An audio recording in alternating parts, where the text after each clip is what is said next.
मेहनत इतनी खामोशी से करो कि सफलता शोर मचा दे। हाँ दोस्तों, यही मेहनत आपको भी करना होगा। सीओईटी यानी कॉमन यूनिवर्सिटीज एंट्रेंस टेस्ट, मेरा टारगेट है बीएचयू। बीएचयू यानी Banaras Hindu university.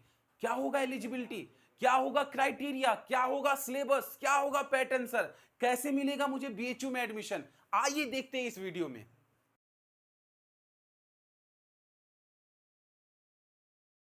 DNS educare के इस चैनल पे मैं मोहम्मद आदिल शरीफ, मैंने बीएचयू से बीकॉम किया और एमकॉम परसुइंग और under graduate diploma in computer application में कर चुका हूं।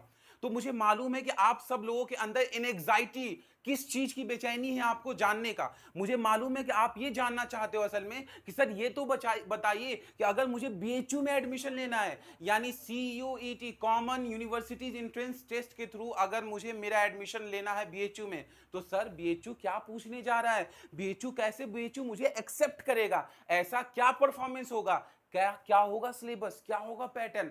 आइए दोस्तों देखते हैं इस वीडियो में। स्टार्ट करूं? हाँ सर। तो देखो बच्चे, आपको मालूम है कि अगर आपको एंट्रेंस एग्जाम में बैठना है तो एलिजिबिलिटी क्या है सर? 10+2, यानी आप 10+2 अभी तो परसुइंग है, अभी तो आप कर रहे हो, और जब आप पास हो जाओगे तो आपका कम से कम 50% होना चाहिए। आपने कॉमर्स से 10+2 किया हो या मैथ्स से किया हो, इकोनॉमिक्स से किया हो, किसी भी सब्जेक्ट से किया हो, वो चलेगा, कोई मसला नहीं है। हाँ सर। अच्छा बच्चे, एक बात और मैं आपको बता दूं कि डीएनएस एजुकेयर ऐप पे हम लोग कंप्लीट सिलेबस लेकर आए हैं, यानी आपको जो कुछ भी बीएचयू एंट्रेंस क्वालिफाई करने में आपको जो कुछ भी पढ़ना है, चाहे आपको मेन सब्जेक्ट पढ़ना हो, चाहे आपको जनरल नॉलेज पढ़ना हो, चाहे आपको करंट अफेयर्स पढ़ना हो, चाहे आपको डोमेन सब्जेक्ट पढ़ना हो, चाहे आपको कुछ भी, वो मैं अभी बताऊंगा आपको कि आखिर पढ़ना क्या क्या है, तो वो सब हम लोग डीएनएस एजुकेयर ऐप पर लेकर आ गए। आप हमारे कोर्स को इनरोल कर सकते हैं, और अगर आपको कोई भी तरह का डाउट है तो 6388788130 पे मुझे पर्सनली कांटेक्ट भी कर सकते हैं। तो फ्रेंड्स, सिलेबस क्या है सर?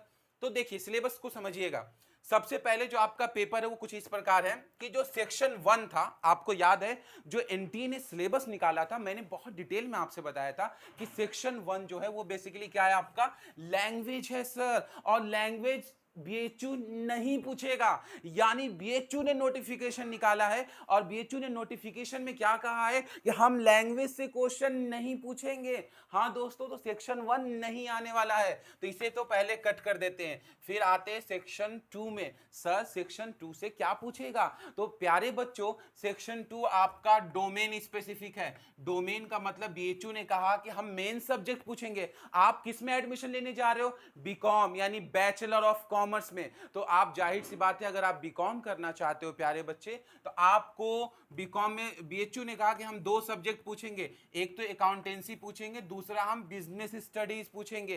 अकाउंटेंसी सिर्फ क्लास 12th लेवल का, बिजनेस स्टडीज सिर्फ क्लास 12th लेवल का, यानी अकाउंटेंसी और बिजनेस सिर्फ 2 सब्जेक्ट बीएचयू के लिए मोर देन इनफ है। यानी इकोनॉमिक्स का, अगर इकोनॉमिक्स आप सेलेक्ट करते भी हो तो उसका मार्क्स कंसीडर नहीं किया जाएगा, सिर्फ अकाउंट्स और बिजनेस के मार्क्स से बीएचयू को मतलब होगा, यानी सिर्फ 2 सब्जेक्ट के मार्क्स बीएचयू कंसीडर करेगा। तो फ्रेंड्स, अकाउंटेंसी से कितने क्वेश्चन पूछेगा बीएचयू? तो 50 क्वेश्चन पूछेगा सर। अटेम्प्ट कितना करना होगा सर? सिर्फ 40 क्वेश्चन। अच्छा, बिजनेस से कितने क्वेश्चन सर? 50 पूछेगा।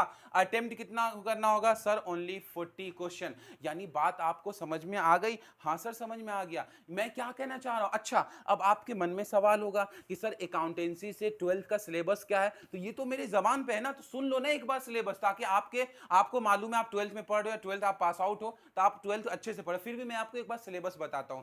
अकाउंटेंसी से प्यारे बच्चे क्या क्या पूछेगा? तो सबसे पहला चैप्टर है वो है NPO, not for profit organisation. दूसरा चैप्टर है फंडामेंटल। तीसरा चैप्टर है चेंज इन पीएसआर। चौथा चैप्टर है एडमिशन। पांचवा चैप्टर है रिटायरमेंट, फिर death, then dissolution, shares, debentures and redemption of debenture. उसके बाद जो तीसरी वाली बुक है उससे पूछेगा क्या क्या?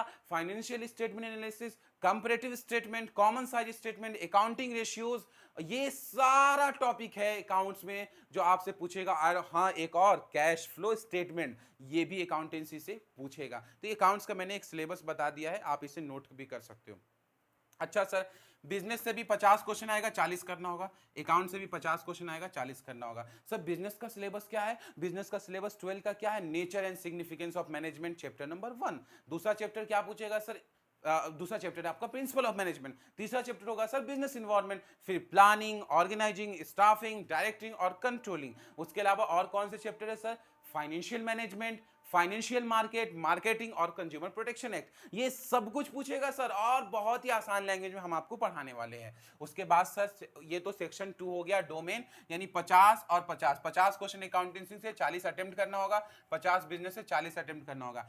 प्यारे बच्चे, ये तो सेक्शन नंबर 2 है जो कि बीएचयू पूछेगा। सेक्शन नंबर 3 भी बीएचयू पूछ रहा है। सेक्शन नंबर 3 का नाम क्या है? General test. जनरल टेस्ट में 75 क्वेश्चन पूछेगा, जिसमें से 60 अटेम्प्ट करना है। सर जनरल टेस्ट में क्या आने वाला है सर एग्जाम में, थोड़ा बताइए ना सर। हाँ बताते हैं बच्चे। तो सबसे पहले इसमें जनरल नॉलेज। जनरल नॉलेज क्या होता है बच्चे? बचपन में जब आप क्लास 6, 7, 8 में तो या 4, 5 में, तो क्या आप जीके नहीं पढ़ते? तो जीके कैसा क्वेश्चन सर? जीके बोला सबसे बड़ा माउंटेन क्या है, सबसे लॉन्गेस्ट रोड क्या है, सबसे बड़ा डैम क्या है, कौन सा नेशनल एनिमल है, कौन नेशनल एनिमल नहीं है। उसके बाद हम लोग देखते हैं कि कौन सा किंगडम में सबसे सुपीरियर एनिमल है, कौन सबसे इंफीरियर एनिमल है। उसके बाद हम डैम को देखते हैं, कौन ब्रिज कहाँ से आता है, कौन सा रिवर किससे मिलता है, गंगा नदी कहाँ है, सतलज नदी कहाँ, कौन दो रिवर आपस में मिल रहे, कौन दो रिवर आपस में नहीं मिल रहे। ये सब क्वेश्चन आएगा जनरल नॉलेज में सर। उसके बाद आता है प्यारे बच्चे करंट अफेयर्स। करंट अफेयर क्या होता है? करंट अफेयर का मतलब ये होता है प्यारे बच्चे कि अभी जो देश में चल रहा है, देश इंडिया में या इंटरनेशनल में जो कुछ भी करंट के न्यूज है, करंट की न्यूज का मतलब समझते हो, जो कुछ भी चल रहा है, हर रोज आप न्यूज देखते हो ना, तो न्यूज में देखते हो तो हमेशा कुछ ना कुछ चेंजेस होता रहता है ना, इसको हम लोग करंट अफेयर बोलते हैं। करंट अफेयर्स में आपको, जैसे मैं कुछ बेसिक चीजें आपको बता दूं, जैसे अगर मान लो ओलंपिक गेम हुआ, तो ओलंपिक गेम हुआ तो उसमें कौन विनर है, कौन लूजर है, वो पूछ सकता है। कौन कितना मेडल जीता, अभी आईपीएल हो रहा है, आईपीएल से रिलेटेड एक आध क्वेश्चन पूछ सकता है। उसी तरीके से करंट अफेयर में अभी जो हालात चल रहा है देश में, अभी यूक्रेन और उसके बीच में वॉर चल रहा है, उसके रिलेटेड क्वेश्चन पूछ सकता है। उसके बाद रशिया की फौज के बारे में क्वेश्चन पूछ सकता है कि इस देश का क्या मतलब, अभी जो मामला जो प्रेजेंट कंटिन्यूअस टेंस में जो कुछ हो रहा है ना देश में या इंटरनेशनल में, वो सारे क्वेश्चन इसमें पूछेगा। फिर आता है sir numerical mental ability. Numerical mental ability आपको क्लास 8 के लेवल तक का बेसिक मैथ पूछेगा। एलसीएम निकालना है, एचसीएफ निकालना, परसेंटेज निकालना, प्रॉफिट एंड लॉस निकालना, डिस्काउंट निकालना, ये आपका आ जाएगा न्यूमेरिकल मेंटल एबिलिटी। फिर आता है sir quantitative reasoning. Quantitative reasoning क्या, रीजनिंग क्या होता है सर? व्हाट इज रीजनिंग है? रीजनिंग का मतलब क्या होता है? देखो बच्चे, जैसे एक क्वेश्चन मैं देता हूं, आप बताओ 2, 4, 6, अब क्या होगा? आप बोलेंगे सर 8 होगा। तो इसका मतलब क्वांटिटी मतलब नंबर्स में रीजनिंग, यानी यहां पे आपको रीजन फाइंड करना होगा कि यहां पे क्या होगा। जैसे मैं एक क्वेश्चन और देता हूं 1, 4, 9, अब क्या होगा बताओ बच्चे। अब एक बच्चे प्यारे प्यारे बच्चे 1, 4, 9 क्या होगा? अब आप कंफ्यूज हो, मैं एक लॉजिक, 1 का स्क्वायर कितना होता है 1, 2 का स्क्वायर 4, 3 का स्क्वायर 9, तो 4 का स्क्वायर कितना होगा सर 16 होगा। इतना सिंपल इस तरह के रीजनिंग के क्वेश्चन भी पूछे जाएंगे। ये बात आपको समझ में आया कि नहीं आया? हाँ सर। फिर एक क्वेश्चन आएगा लॉजिकल रीजनिंग से। लॉजिकल रीजनिंग क्या होता है सर? लॉजिकल रीजनिंग देखिए, इसका डिटेल सिलेबस हम लेकर आएंगे। ये हम अभी मैं ओवरव्यू दे रहा हूँ सिलेबस का, हर एक टॉपिक के अंदर क्या क्या करना है वो डिटेल सिलेबस में लेकर आएंगे। हमारा सिलेबस कैसे चलेगा, हमारा कोर्स कैसे चलेगा, इसके बारे में भी अभी मैं बताऊंगा। लॉजिकल रीजनिंग जिसमें जहां लॉजिक लगाना होता है, जैसे मैं बोलूं कि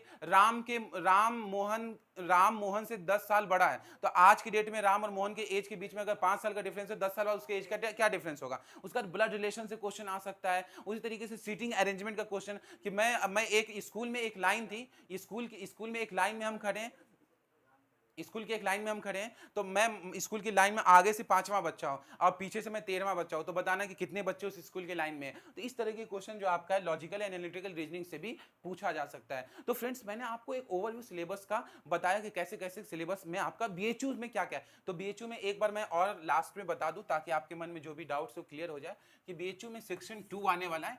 सेक्शन 2 से आपका अकाउंटेंसी और बिजनेस आने वाला है। सिर्फ 2 डोमेन में, सिर्फ 2 सब्जेक्ट। अकाउंटेंसी में 50 में 40 क्वेश्चन आपको अटेम्प्ट करना है, बिजनेस में 50 में 40 क्वेश्चन अटेम्प्ट करना है। और उसका जनरल टेस्ट में आपका 75 क्वेश्चन आएगा, जिसमें 60 करना है। जनरल टेस्ट में क्या है, जीके आएगा, करंट अफेयर आएगा, न्यूमेरिकल एबिलिटी, क्वांटिटेटिव रीजनिंग और लॉजिकल रीजनिंग, ये सारे क्वेश्चंस जो है आपको करना है। अब हमारी फैकल्टी आपको कैसे प्रिपरेशन करवाएगी, तो मैं आपको बता देता हूँ। देखिए, अकाउंटेंसी और बिजनेस ये तो मैं खुद पढ़ाऊंगा, मैं आदिल सर मैं खुद पढ़ाऊंगा आपको अकाउंटेंसी डिटेल में, और बिजनेस स्टडी भी डिटेल में, मैं बिजनेस में आपको केस स्टडी वगैरह भी सॉल्व करवाऊंगा। बिजनेस में केस, आप मालूम है आप बिजनेस में सिर्फ रट के चले जाओगे तो एग्जाम में बहुत अच्छा स्कोर नहीं होगा। बिजनेस में जो केस स्टडी बनता है, जो कहानी बनता है, जो आपने प्रिंसिपल ऑफ मैनेजमेंट पढ़ा या बिजनेस इन्वायरमेंट पढ़ा या planning organising staffing directing controlling, उससे जो केस स्टडी बनता है वो भी मैं सॉल्व करवाऊंगा। उसके बाद अकाउंट्स में मैं कुछ न्यूमेरिकल पोर्शन को भी टच करूंगा, ताकि हम सिर्फ थ्योरी पढ़ के नहीं जाएंगे, बल्कि जो क्रिटिकल न्यूमेरिकल 2 लाइन 3 लाइन के न्यूमेरिकल बनते वो सारे न्यूमेरिकल भी मैं डिस्कस करूंगा। अच्छा प्यारे बच्चे, तो ये जो सेक्शन 2 है डोमेन स्पेसिफिक, ये आपका ये पूरा मैं कवर करूंगा, मैं आदिल सर कवर करेंगे। और आपका जो जनरल टेस्ट है इसमें जीके और करंट अफेयर जो है इसके लिए हमारे पास एक टीचर होंगे जो जीके और करंट अफेयर पढ़ाएंगे आपको, और न्यूमेरिकल एबिलिटी, क्वांटिटेटिव रीजनिंग और लॉजिकल रीजनिंग इसके लिए भी हमारे पास एक टीचर होंगे। यानी 2 टीचर्स आपको यहाँ पे प्रोवाइड किए जाएंगे, जो आपको उसमें से एक टीचर जो है वो बेसिकली आपको क्या करेंगे, जीके और करंट अफेयर का पोर्शन कवर करेंगे, और दूसरा टीचर हमारा जो न्यूमेरिकल पोर्शन है वो कवर करेंगे। तो उम्मीद आपको पूरा सिलेबस का स्ट्रक्चर समझ में आ गया होगा। और फ्रेंड्स मैं आपको बताते चलो, ये बात बहुत जान लीजिए कि डीएनएस एजुकेट ऐप पे हम लोग बहुत डिटेल में इन डेप्थ सिलेबस लेकर आ रहे हैं, बहुत अच्छे से प्रिपरेशन करवाने की कोशिश करेंगे, और आपके लिए हम लोग दिल से जुड़ेंगे ताकि आपको एक एक चीज अच्छे से। अगर आप हमारे इस कोर्स को परचेज करना चाहते हो तो डीएनएस एजुकेटर ऐप आप डाउनलोड कर सकते हो, बहुत ही इकोनॉमिकल वैल्यू, जस्ट ₹1999 का ये कोर्स है, और उसमें हम सारा कुछ यानी सब सारा फैसिलिटी आपको प्रोवाइड कर रहे हैं, और आप अच्छे से मेहनत करो, हम आपके साथ हैं। Thank you very much, wish you all the best of luck.